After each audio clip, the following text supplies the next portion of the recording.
Hey, how's it going everybody? It's Tanner here and welcome back to another Ninjago Season 11 discussion video here on the channel. In today's video we're going to get into some possible story details for the Season 11 story, of course, from Ninjago. We really don't know what the season is called at this point. It could be called anything and I would love to go ahead and actually get a title. Unfortunately, I don't think that's coming anytime soon. I really want to address Season 11 by its actual name and not just Season 11, but regardless, we'll make do with what we have. So yeah, in this video I wanted to discuss basically what I think is going to be happening during the story of Season 11.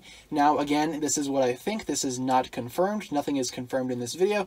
This is just all simply speculation on my part. I'm not really trying to predict the story, I'm just trying to go ahead and give my thoughts as to what I think could be happening based on clues that we have and details that I've seen. So just starting it off, we basically have two groups of villains entering the Season 11 arena for Ninjago. We have the Pyro Snakes, if that's what they're even called, and the Ice Samurai, if that's what they're even called. They are led by various generals, I forget their names at this point, but it's safe to say that these two will definitely have some sort of conflict in Season 11.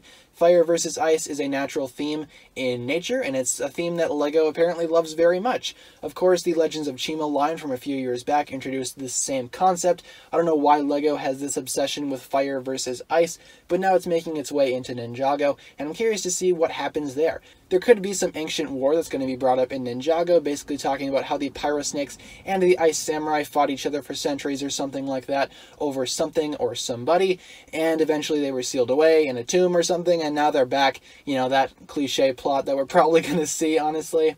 I mean, every Ninjago story has a villain that somewhat connects to the previous Ninjago seasons or previous Ninjago lore, such as Harumi being around since Season 1, or Garmadon being around basically since the beginning, and, you know, all that basically blends together in a very neat way. It's safe to say that the Ice Samurai and the Pyro Snakes have something to do with the history of Ninjago, and I believe that's because they've been fighting a war for several years. Whether they're sealed off from the rest of Ninjago, or they're in a completely different realm in general, we really don't know.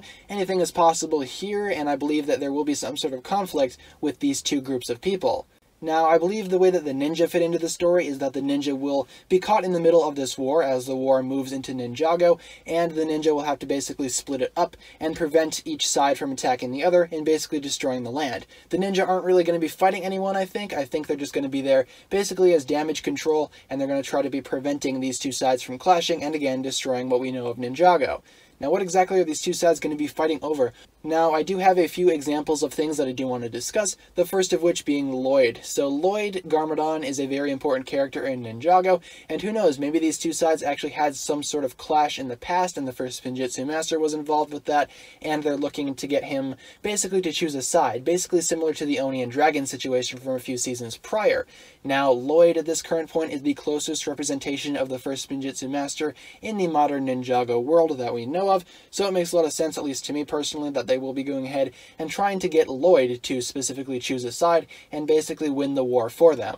Otherwise, the other thing that I can see them fighting over is the ancient scroll of Forbidden Spinjitzu. Forbidden Spinjitzu is something that supposedly will be heavily focused on in the 11th season of Ninjago, and there's a lot of backstory with this ancient martial art, as it does date back to the first Spinjitzu Master days, as well as being related somehow to Wu and Garmadon. What that is, I really don't know for sure exactly, again, what that relation is between all of this, but I believe that if the two sides are not fighting over somebody, such as Lloyd, they're fighting over the Scroll of Forbidden Spinjitzu, an ancient relic that was somehow lost within time, and who knows, maybe it'll pop up again in Season 11.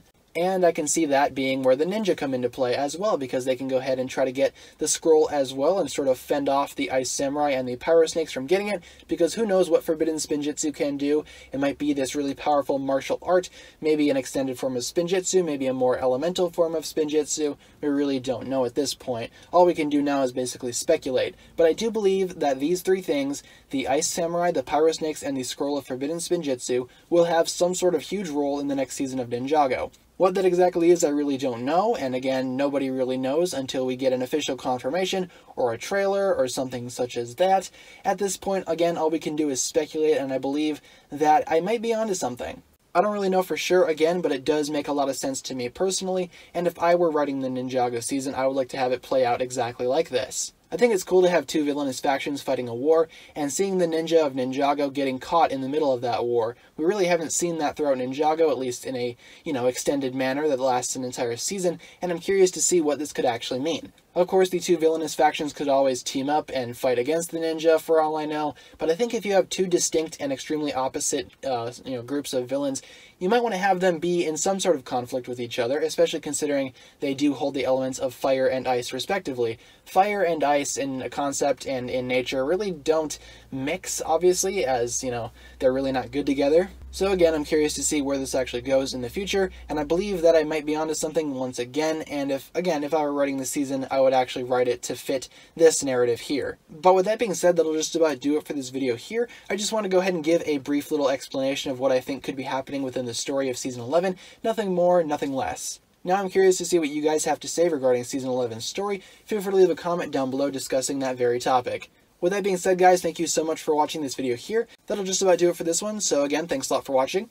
If you enjoyed the video, as always, don't forget to give it a huge thumbs up rating, and of course remember to hit the subscribe button if you've not done so already. That would very much be appreciated. Once again, guys, the comment section is yours for the various discussions that you would like to have regarding this topic, or if you just had a comment of a general nature, that's fine as well. The links in the description will lead you over towards my other forms of social media, whether it be my Twitter, my Instagram, my merch, or my Patreon. Be sure to support me on all four of those platforms if you would like to. And with that being said, that'll just about do it here, so thanks a lot for watching once again. My name is TannerFishies, and with that, I bid you farewell.